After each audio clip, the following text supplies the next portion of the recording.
साथियों, आप सबका भव्या क्लासेस के एजुकेशनल प्लेटफॉर्म पर एक बार फिर से हार्दिक स्वागत। पिछली क्लास में हमने तीसरा और चौथा प्रश्न कंप्लीट किया था। आज हम करने वाले हैं पांचवा और छठा प्रश्न और इसी के साथ हमारी 4.2 समाप्त हो जाएगी। फिर हम करेंगे 4.3। आपसे एक ही निवेदन है, हमारी क्लास के वीडियोस को अंत तक देखें, पूरा देखें। नहीं समझ में आए तो आप मुझे कमेंट्स कीजिए और समझ में आ जाए तो अपने दोस्तों के साथ उसको शेयर जरूर कीजिए। तो बढ़ते हैं हमारे आज के प्रश्न के साथ। क्या बोलते हैं आज का प्रश्न? एक समकोण त्रिभुज की ऊंचाई उसके आधार से 7 सेंटीमीटर कम है। बात कर रही है किसकी? ऊंचाई की। तो ध्यान से सुने, आपको क्या बोला गया है? एक समकोण त्रिभुज जो है उसकी ऊंचाई जो है आधार से 7 सेंटीमीटर कम है। तो आप सभी जानते हैं समकोण त्रिभुज कैसा होता है, इस प्रकार से होता है ये समकोण त्रिभुज। अब ऊंचाई तो हम इधर है और ये 90 डिग्री है, तो ये आपका क्या हो गया? आधार। आधार से 7 सेंटीमीटर कम है तो मैं यहां मान लेता हूं x है, तो ये क्या हो जाएगा? x माइनस 7 और कर्ण आपको ऑलरेडी दे रखा है 13 सेंटीमीटर, राइट है। तो यहां पे देखें, हम लोग लिखते हैं माना आधार, आधार बराबर x, तो ऊंचाई जिसे हम क्या बोलते हैं? लंब भी बोलते हैं, वो आपका हो जाएगा कितना? x माइनस 7 और कर्ण आपको दे रखा है कितना? 13 सेंटीमीटर। तो आप सबको पाइथागोरस प्रमेय तो याद ही होगी। पाइथागोरस प्रमेय क्या कहता है? पाइथागोरस प्रमेय कर्ण स्क्वायर बराबर आधार स्क्वायर प्लस लंब स्क्वायर। कर्ण आपको दे रखा है 13 का स्क्वायर, आधार आपको हमने माना है x, तो ये x का स्क्वायर और ये है x माइनस 7 का स्क्वायर। 13 का स्क्वायर 169, x का स्क्वायर और यहाँ प्लस a माइनस बी का होल स्क्वायर का फॉर्मूला मैंने आपको पहले बता रखा है, मैं वही फॉर्मूला यहाँ पे लगाऊंगा। X square minus 2 into x into 7 और प्लस में 7 का स्क्वायर।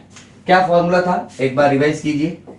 a माइनस बी का whole square a square minus 2ab plus b square, यही फॉर्मूला था। वही फॉर्मूला हमने यहाँ पे यूज किया। 169 x square plus x square minus 2 को 7 से गुणा कर दीजिए 14, x तो है ही, और 7 का स्क्वायर हो जाएगा 49। तो 169 फिर क्या है हमारे पास? इजिकल टू एक्स स्क्वायर और एक्स स्क्वायर मिलके हो गए 2x स्क्वायर माइनस का 140, माइनस का आपके पास क्या बच गया? 14x और प्लस का 49। अब देखें, पक्षांतरण करते हैं, इसको उधर ले लेते हैं। तो उधर पहले से कौन है हमारे पास? 2x स्क्वायर माइनस 14x और प्लस में 49। 169 उधर आएगा तो माइनस का हो जाएगा, ठीक है। तो यहां हुआ 2x स्क्वायर माइनस का 14x। अब देखो, एक प्लस का एक माइनस का, 9 में से 9 गया 0, 6 में से 4 गया 2, एक अपनी जगह पे और ये बड़ा है तो निशान माइनस का। अब हमारे पास क्या है? इन सब में देखें 2 का भाग जाता है, तो 2 कॉमन ले लेते हैं। एक्स स्क्वायर 2 7 14, 7x ये माइनस है, फिर 2 का भाग दिया, 2 6 12 बराबर 0। अब हम क्या करेंगे? X square minus 7x minus 60 बराबर 0/2। कौन सा? जो 2 गुणे में था वो चला गया हमारे भाग में। अब आया x square minus 7x minus 60 बराबर 0। अब आपको पता होना चाहिए 60 किसके पहाड़े में आता है। तो देखें, x square minus 12x plus के 5x और माइनस 60 बराबर 0। 12 को 5 से गुणा करोगे तो 60 आ जाएगा, 12 में से 5 घटाओगे तो 7 आ जाएगा। तो यहां हमारे पास 2 संख्या आ गई। x कॉमन लेंगे तो यहाँ x माइनस 12 बचेगा और यहाँ पे प्लस का 5 कॉमन लेंगे तो x माइनस 12 बचेगा। x माइनस 12 और एक हो जाएगा x प्लस 5 बराबर 0। तो जब x माइनस 12 बराबर 0 करें और एक बार x प्लस 5 बराबर 0 करें तो x का मान आ जाएगा 12 और इधर आएगा माइनस का 5। चूंकि हम सभी जानते हैं किसी भी त्रिभुज की भुजा माइनस में नहीं होती तो इसको छोड़ देते हैं। तो हमारे पास क्या आया 12, यानी आपके पास आधार का मान आ चुका है। आधार आपके पास कितना है 12 और ऊंचाई आपको बोल रखा है उससे 7 कम है, यानी ऊंचाई कितनी हो जाएगी 12 में से 7 कम कर दो तो 5 आपकी क्या हो जाएगी ऊंचाई। तो इस प्रकार से हमारा ये 5वां प्रश्न खत्म हुआ। आप इसका स्क्रीनशॉट ले लें, फिर हम बढ़ते हैं हमारे अगले प्रश्न में। तो देखें अगला प्रश्न क्या है, बहुत अच्छा प्रश्न है। एक कुटीर उद्योग एक दिन में कुछ बर्तनों का निर्माण करता है। तो हम मान लेते हैं माना बर्तन बनाए, कितने बनाए बराबर x, कुछ ना कुछ मतलब कुछ बर्तन बनाए x। एक विशेष दिन ये देखा गया कि प्रत्येक नग की निर्माण लागत उस दिन के निर्माण किए गए बर्तनों की संख्या के दुगुने से 3 अधिक। मतलब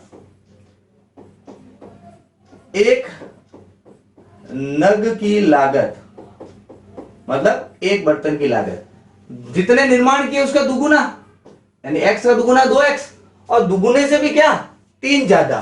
तो इसमें प्लस क्या कर दें 3 हो गया। अब ये क्या कह रहा है, यदि उस दिन कुल निर्माण लागत कितनी थी 90। तो देखें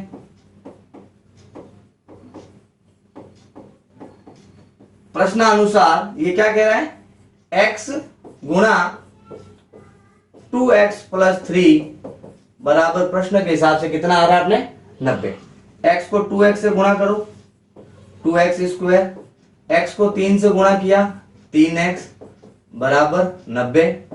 तो ये 2x स्क्वायर प्लस 3x 90 इधर ले लेते हैं, हो जाएगा कितना माइनस का 90 बराबर में 0। अब देखो ना तो 2 कॉमन है ना 3 कॉमन है। अब आपको क्या करना है, यहां ऐसी संख्या लिखनी है कि आप बता सकें कि 3 के टुकड़े करें। 3 के क्या करने हैं टुकड़े। तो देखो ध्यान से सुनो, इसको समझें। आपको 3 के ऐसे टुकड़े करने हैं 2 कि जोड़ने घटाने पे तो 3 आए और गुणा करो तो आपके पास 90 गुणा 2 यानी कितना आना चाहिए 180 आना चाहिए। क्यों, क्योंकि यहाँ पे a की जगह कौन है 2 और b c की जगह कौन है 90। तो ऐसे 2 टुकड़े आपके कौन से होंगे जिसमें 180 आता हो और घटाने या जोड़ने पे आपके कितना आ जाए आपके पास इतना। तो देखें अगर आप 15 को 12 से गुणा करते हैं तो 12 दूनी 12 पंजे 60 का 0 हासिल 6, 12 एकम 12, 12 और 6 कितने हो गए 18, 180। तो क्या हम इसको लिख सकते हैं, अब प्लस की है तो हम लिखेंगे 2x square plus 15x minus 12x और माइनस का 90। 15 में से 12 गया 3 और 15 को 12 से गुणा किया तो वापस 180 हो चुका। अब देखें यहां ये अलग, इसमें हम लोग क्या कॉमन लेंगे, इसमें सिर्फ x कॉमन आएगा। तो यहां क्या बचा x कॉमन लिया तो 2x प्लस 15 और वहां कॉमन आएगा आपके पास 12 के पहाड़े में हम यहाँ 3 कॉमन ले लेते हैं, 6 कॉमन लेते हैं हम लोग माइनस का 6। तो देखें 6 का भाग 12 में दिया 6 दूनी 12 माइनस माइनस प्लस 6 का भाग 90 में देंगे तो 6 एकम 6 पीछे बच गए 3 हो गए 30। तो यानी कि 6 पंजे 30 बराबर 0। तो एक तो हो गया 2x प्लस 15 और दूसरा हो गया x माइनस 6 बराबर 0। तो देखें 2x प्लस 15 बराबर 0 कर दीजिए और एक x माइनस 6 बराबर 0 कीजिए तो 2x बराबर तो हो जाएगा माइनस का 15। यहाँ पे क्या होगा 2x बराबर माइनस का 15, x बराबर माइनस के 15/2 जो कि पॉसिबल ही नहीं है कि एक दिन में कोई हम नेगेटिव खिलौने बनाए, हो ही नहीं सकता, है ना, कुछ बर्तन बनाए, कुछ भी नहीं है। और दूसरे में क्या हो रहा है, x बराबर 6, यानी पहली चीज पूछी तो निर्मित बर्तनों की संख्या और x हमने किसको माना, बर्तन, तो पहला आंसर तो आ गया आपके पास। कितने बर्तन बनाए थे, 6, यही आपका क्या है आंसर। और फिर बोला प्रत्येक नग की लागत x का मान रख दो, लागत पूछी इन्होंने, तो लागत कितनी थी 2x + 3, तो यहां लिखें 2x की जगह 6 + 3, 2 6 12 + 3, यानी कि आपके पास कितनी, एक बर्तन आपका 15 रुपए का था। तो इस प्रकार आज हमारी ये प्रश्नावली की जो एक्सरसाइज है 4.2 ये आपकी समाप्त हुई। उम्मीद है आपको समझ में आई। बहुत जल्द हम हमारी 4.3 जो है उसको स्टार्ट करेंगे, जो कि अगली क्लास में आएगी। तो आप इसको अच्छे से वापस रिवाइज कीजिए, ये आपके एग्जाम में बहुत आपके लिए हेल्पफुल होगी। और आप अपने दोस्तों के साथ इसको शेयर करना नहीं भूलें, क्योंकि हम आपके लिए सारे वीडियोस लाते हैं, तो उम्मीद है कि आप अपने दोस्तों को भी बताएं, ताकि आपके बीच में कंपटीशन बना रहे कि कौन ज्यादा पढ़ता है। ठीक है, तो मिलेंगे अगली क्लास में, तब तक के लिए जय हिंद, जय भारत।